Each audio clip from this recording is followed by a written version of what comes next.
The original PlayStation library is a true goldmine for unique games.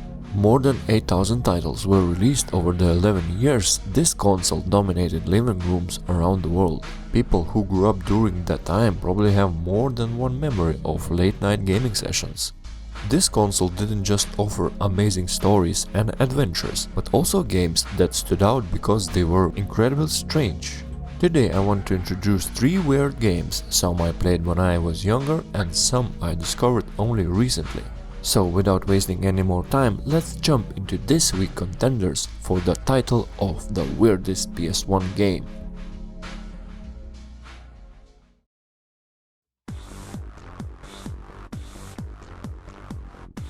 Thrill Kill. If you never heard of this game, that's not surprising. It was extremely close to completing before it got cancelled. Yet, somehow it still managed to see the light of the day in 1998. The hype around it was pretty big at that time. It was even expected to rival Mortal Kombat as the next brutal fighting game. The game was designed strictly for adults, and they really committed for that idea. I honestly don't know how or why, but I somehow managed to play it as a kid. It's one of those games that shocked you more with what you could do in it rather than interesting mechanics it had.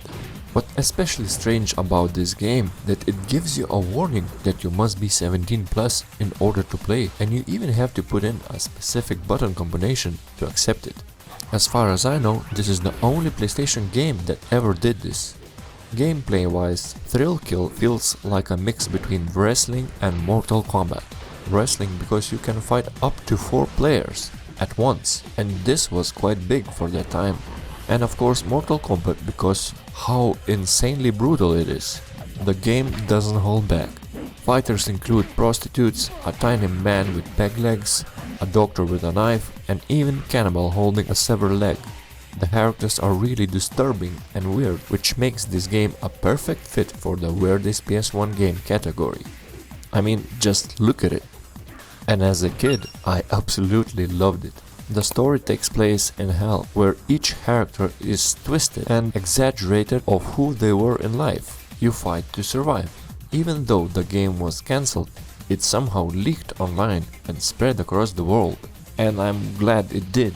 I think the game was about 99% finished, but still far from reaching the level of Mortal Kombat, to what they were compared to. Instead of traditional health bars, players fill a thrill kill meter.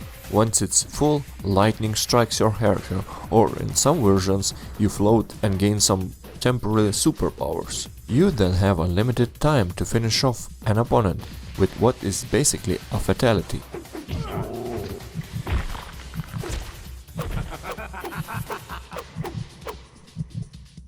And your moveset? 2 punches, 2 kicks, and 2 throws. That's it. Yes, the depth of the game is basically non-existing. You could just spam one button and win most of the fights because nothing else really worth doing.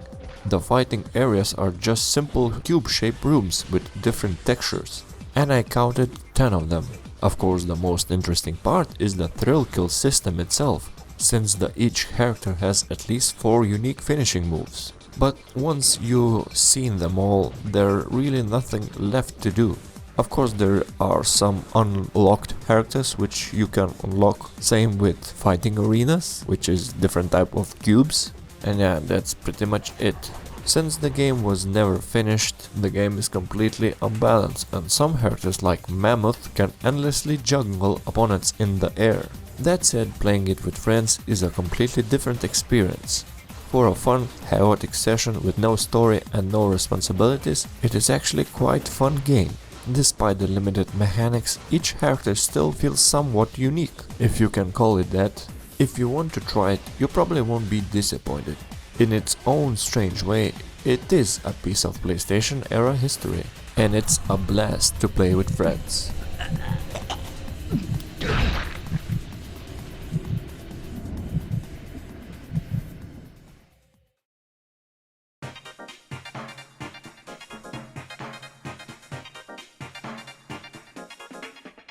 No one can stop Mr. Domino.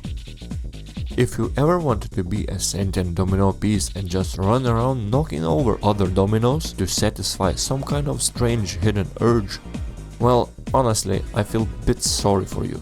But at least now you have a game for that. This game is obviously weird, you can tell it instantly. One quick look and it's clear this is not your typical game. But at the same time, it's incredible fun and surprisingly addictive. I have never played it before, which makes sense. When I was growing up, I wanted to play the coolest game at that time, like Twisted Metal or Metal Gear Solid, games where you shoot things or blow up stuff. I definitely wasn't dreaming about playing a game where you control a domino. But while I was searching for weird games, this caught my attention, and I'm glad it did. You play a sentient domino piece, your goal is to knock over other dominoes scattered around the level. Sounds simple, but it's not.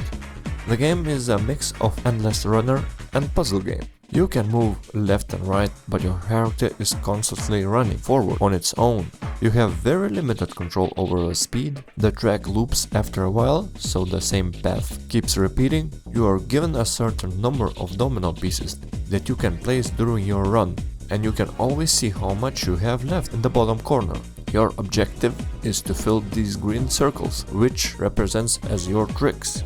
You activate them using dominoes you place during your run. If you run out of dominoes before completing all the green circles, you need to knock over existing dominoes to get more. And to activate tricks, you need to place specific chain of dominoes so one of them drops on this specific square. And the tricks themselves? Well, you can see yourself. It's pure Japan humor. They trigger really bizarre animations and completely wacky and unpredictable. Just look at them.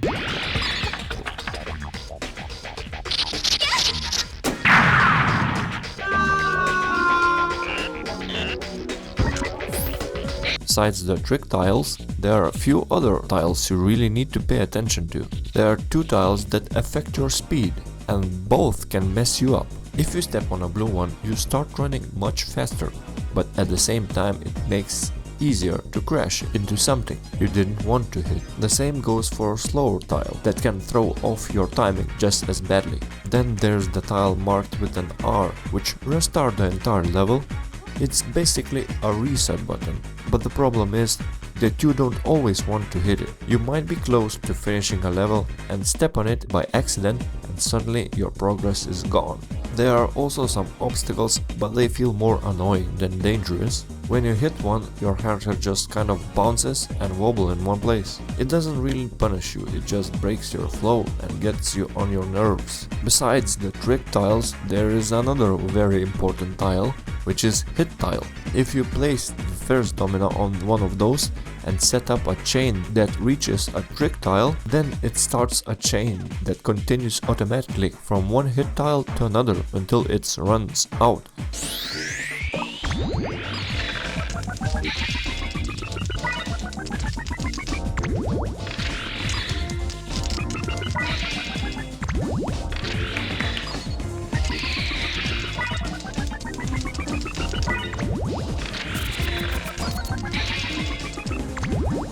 You can actually complete entire levels this way. I finished several stages using that method. Once you master it, your score multiplier goes crazy. There's also a stamina system in this game, which took me a while to understand. Your domino gradually changes from white to darker color, and you have about 10 seconds to step on a health tile to restart your stamina. It took me a few attempts to even realize that that was happening. You get 5 continues for the entire game, and if you run out, it's game over. You can save during the stages, but of course, if you're using an emulator, that removes all the difficulty since you can save anytime. The game is pretty short, only 6 stages, and you will definitely feel how fast it will end. If you really get good at it, you could probably finish the whole game in about 30 minutes. That said, each stage feels unique and has its own charm, so it never really felt repetitive. Honestly, the game is just fun and addictive. It's the perfect thing to play in the evening after work or when you want something really low stress. I like how simple the idea is.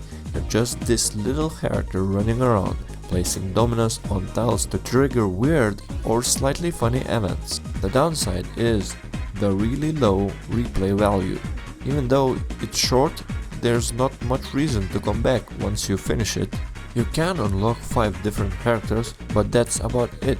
The tricks themselves don't change. They're always the same, no matter how many times you play. Also, it's a single player only, which is a bit of a shame. This kind of game could have been really fun in multiplayer. If you're still wondering whether it's worth your time, it absolutely is. Especially if you enjoy weird puzzle games with that wacky Japan humor.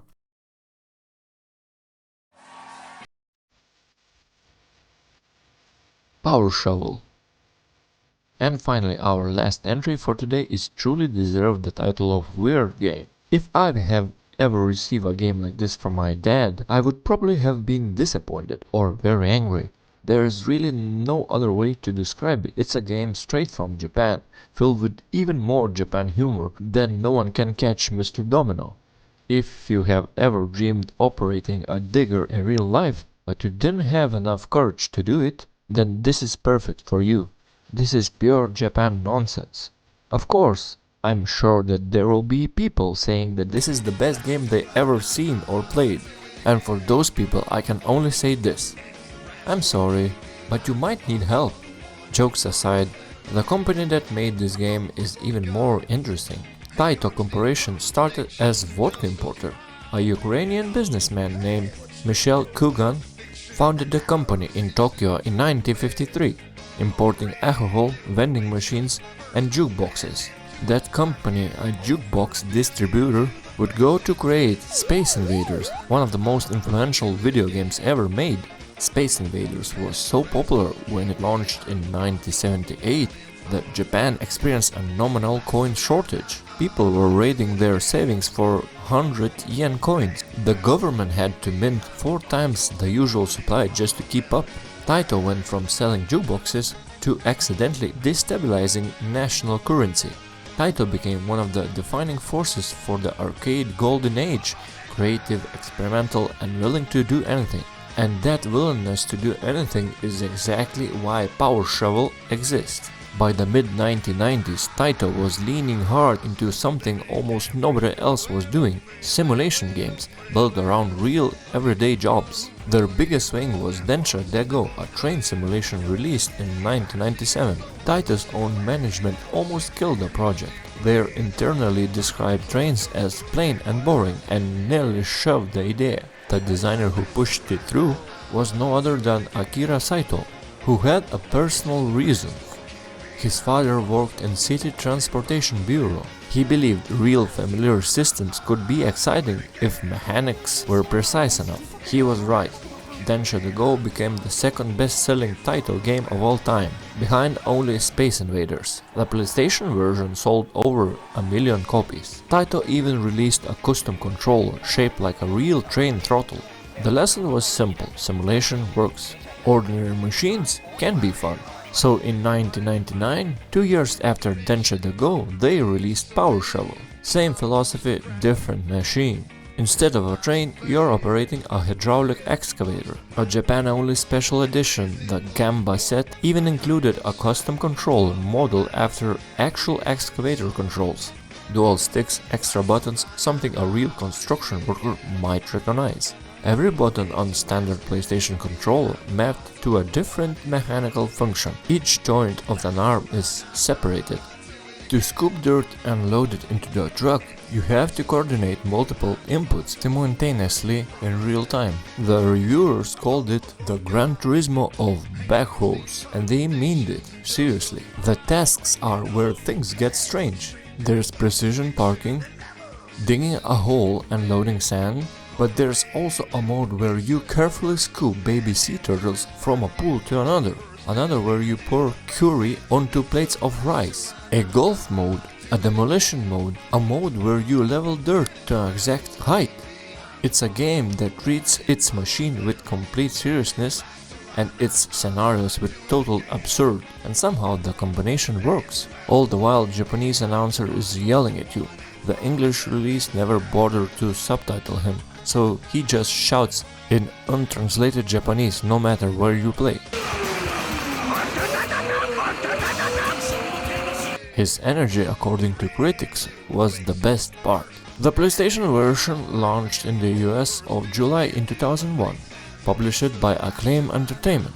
Taito had already sold its North American publishing rights years earlier after shutting down its US division in 1996. So they made the game but didn't even bring it to the West themselves. It sold modestly, too weird for mainstream players, too difficult for casual audiences. The control system required real practice, and some of the licensed challenges were described as nearly impossible, but it developed a cult following. A complete copy now sells for a significant price. There was never a sequel, no remaster, no re-release. In 2005, Square Enix acquired Taito and absorbed its subsidiary, the version of Taito that made Power Shovel. The one willing to build a game around operating heavy machinery because of a train simulator success quietly disappeared. But Power Shovel still exists, a strange artifact from a studio that once asked what would happen if you made a game entirely about operating a machinery with precise, unforgiving controls, and then made that machine serve curry. So this is it. That's all I found for this week. Actually, I have found much more than 3 games, but one video wouldn't be enough to explore all of them. So thank you for watching, please leave a like and subscribe. See you another time.